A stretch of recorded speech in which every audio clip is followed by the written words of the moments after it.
Alright, so ngayon meron naman tayong isang leader na interviewin po, no? Na meron din pong success story dito po sa lingkod. Ito po ay kasing edad ko lang po. Batang-bata na na-expose na sa tinatawag po na network marketing at lalong-lalo na makilala niya po ang Livegood, walang iba. One of our platinum leaders na umahataw dito na nakikita nyo at one of our presenter, batang-bata, tulad ko, at pogi rin, kagaya ko. Coach Bartney, maganda.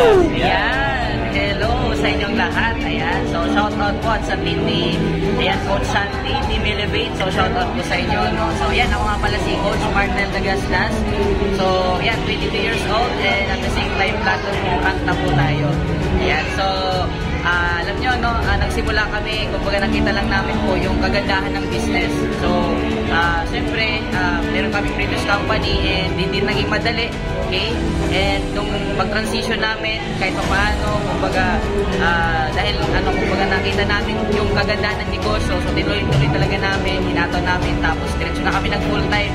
No? So, ayan, siyempre sa una, hindi naging madali kasi may mga rejection, may mga nagte-negative, baka ma-scam ka, or baka fly-by na lang niya na company. So, ayan, hindi lang kami nakinig doon. Nag-focus kami sa goal namin, sa vision na nakita namin dito. So, ayan, right now, okay, 85 days. Ayan, platinum rank po tayo. And hindi lang, ang the best part nun kasi hindi lang ako. May kasamahan din po ako na, of course, kabataan din, na nag-platinum rank. So, 4 na po kami sa team ko, including me, na nag-platinum. No? So, grabe, sobrang, alam nyo, naging blessings talaga ni Lord. Kasi, dumating to na, prayer, okay, form of prayer na binigay talaga nila. Si Lord talaga yung nagbigay nito.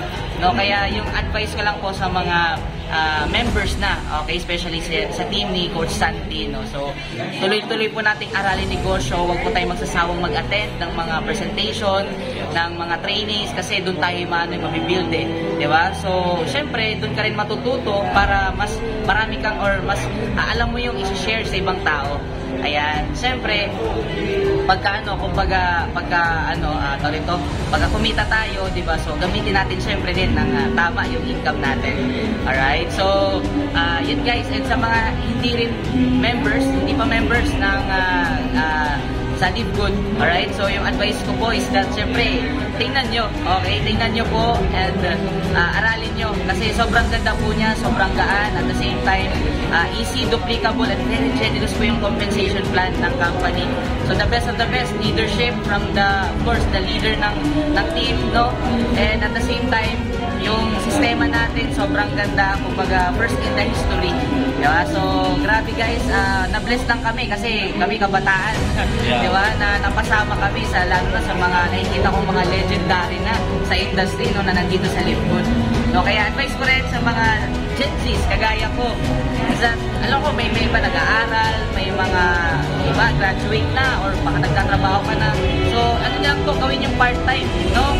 What is 2 to 3 hours, no, na gawin nating negosyo, diba? Tapos, decide ka, pagka nalagpasan na yung income mo sa income dito, sa trabaho mo, decide ka, mag-full-time, kagaya namin, no? Yeah. So, yan, kumbaga, it's a matter of choice lang po. Okay, so, baka alam niyo na po, yung isang, mag-decide, magbago po yung buhay nyo. Alright? So, ito guys, simula pa lang to and na-bless lang din po na yan, makasama talaga dito. Alright? So, yan. God bless sa ating lahat and see you all at the top. Yun, wala na akong tinanong kasi dapat lahat ng tatanungin ko, nasabi ko na lahat. Kaya, lumabit na lahat ng dapat kong itanong. Kaya, ano pang inaantay nyo, no?